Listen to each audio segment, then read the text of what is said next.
Tennessee's wild side, broadcast for nearly 2 decades, was originally created through a vision of the Jackson Foundation. The foundation remains a supportive partner in the mission to educate viewers about wildlife, natural resources, and opportunities for outdoor adventure.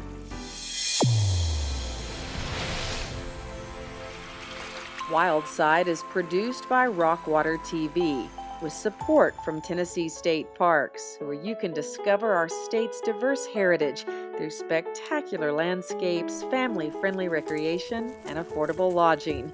Tennessee State Parks, fun and adventure naturally. And from the Lotes House, dedicated to preserving and presenting the culture, fine art, and history that was profoundly impacted by the Civil War Battle of Franklin, Tennessee.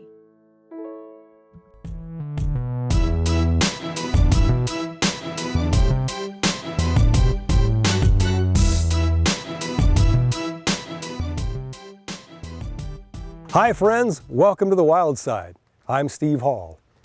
Catchphrases that relate to birds of prey have long been a popular part of music and literature. Fly like an eagle, eye of a hawk, circling like vultures, wise as an old owl.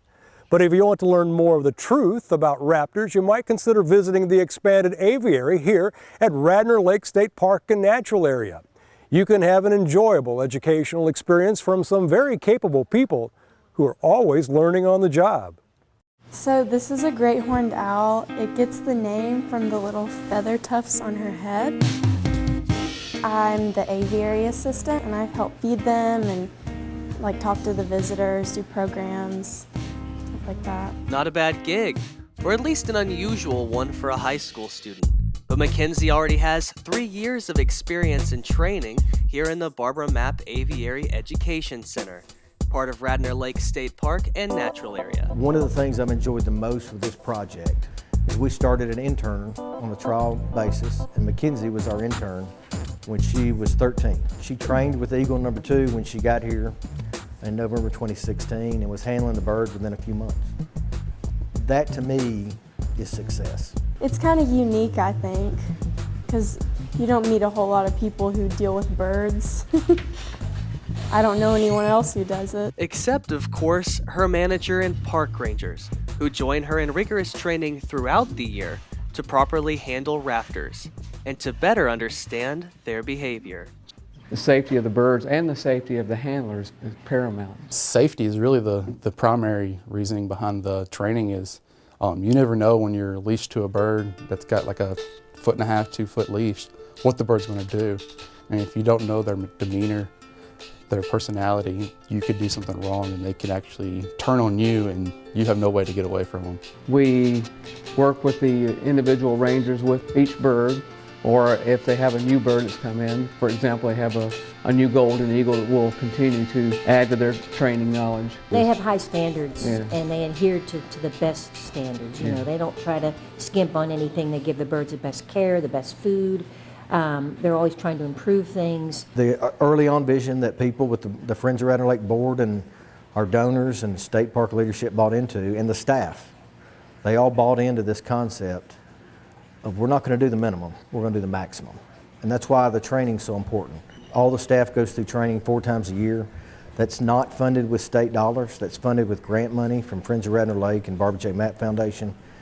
We all go through that, and we are working every day to improve our standard of care for the captive wildlife that's under our responsibility. He'll sit there for hours just sunning himself, bathing in that Really? sunlight. Yep. Oh, wow. The goal is to rehab an animal when it's injured and get it in the wild. When that can't happen, coming to a facility like this is the best thing that could happen for that bird.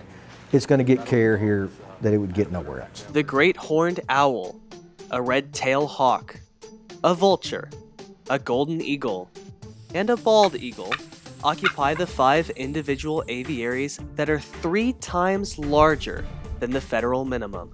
2 other bald eagles share a space in the large flighted aviary. Those birds are different. They have an injury, they couldn't be released in the wild, but they're a little bit more wild. They may have got injured later in life, whatever the case. One of those birds came from our partners in the American Eagle Foundation. It's a young male. He's about 7 pounds. He's pretty small for an eagle. And then we got this female from that we had brought here from California. And she's great. She's settling in now. She's very talkative, which we like. That's what we want to provide to 1.6 million people a year. It's that same thing. It's that them talking and that seeing them do their thing. That's engaging our visitors. That's creating a sense of place. That instills a much deeper appreciation for bald eagles. Work began on the Birds of Prey project in 2012. Lester Turner has been the hands-on volunteer project manager since the very beginning. The park manager, Steve Ward, said, I want to attach it to the education center. So the log house that's at the head of the boardwalk was already here, predates the park. It was here before the park. So we all came and looked at the site and said, you know, it's kind of a long walk from the parking lot and the hill's kind of steep. And he said, you know, there's a lot of Tennesseans that could use a good walk and we're going to make it worth their while. The fact that we're in the middle of a large city, one of the fastest growing cities, is pretty fascinating and amazing to me when I come out here. You get the rare chance to spot an owl when you're hiking, at least you hope you do. But now that I know that we can come up to the aviary and actually see them, I'm so glad I did. The 550-foot boardwalk was also designed to accommodate visitors with disabilities. It's wide enough for 2 wheelchairs side by side. So like visitors with special needs, both my parents are deaf, so sign language programming was one of our first priorities. I just did my first program in there with the eagle on my arm doing sign language for a 13-year-old boy that was deaf. Visitors leave both entertained and educated by the birds of the aviary. People may be gone, but the birds still remain active. And while we can't see it with our own eyes, it can be caught on camera. You hungry? Get some of that action. I'll there you keep go. going. Shower time. There we go. I've been doing this for 24 years.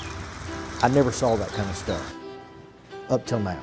But what goes on the videos and things we've done, like on the flighted aviary, is the birds, they have a whole dynamic going on there that we just really know the tip of. The young male will try to get close to the female on the perch. You'll go back to the video and about 30 seconds later he's 10 feet away because she's done something to tell him, I don't want you over here. McKenzie tries to convince an eagle to step up onto her arm.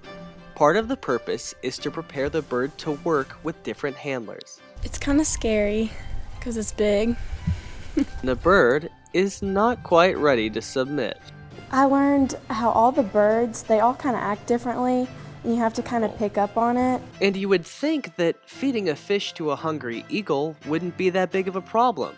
But as McKenzie has learned, it's not always that predictable. She was really nervous and stressed throughout the day. I was trying to put it by her feet, and if she sees it, if she's interested in it, she'll grab it from your hand. But you can't put it up near her head. You have to kind of put it like low, and then she grabs it. And today she just wasn't having it. Oh, she did great.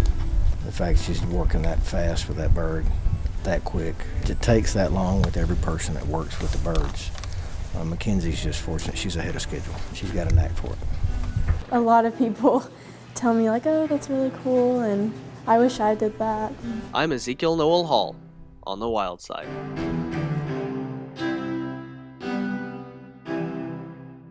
You can fly over to our website, wildsidetv.com, for more information about Radnor Lake State Park and Natural Area. McKenzie is the first intern in the aviary program, but manager Steve Ward says he hopes it will be a management priority for the future. He believes that instilling these experiences and principles in young people is critical to the long-term success of the aviary.